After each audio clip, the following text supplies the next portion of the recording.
are you sorry that you had any bread or butter for breakfast this morning? My father, what a question. I should be sorry indeed if I did not get any.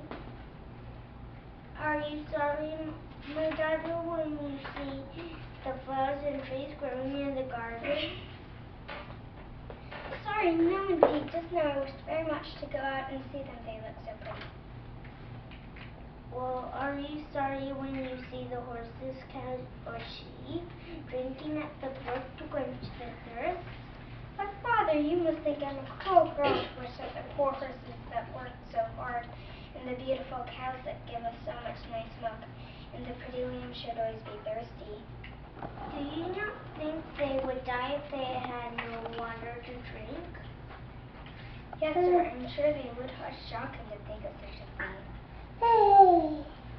I thought little Rose was sorry then. Do you not think the trees or flowers would grow if they never had any water on them? No, indeed, father, they would be dried up by the sun. Then we should not have any pretty flowers to look at and to make wreaths of for mother. I thought you were sorry then. Rose, what is our bread made of?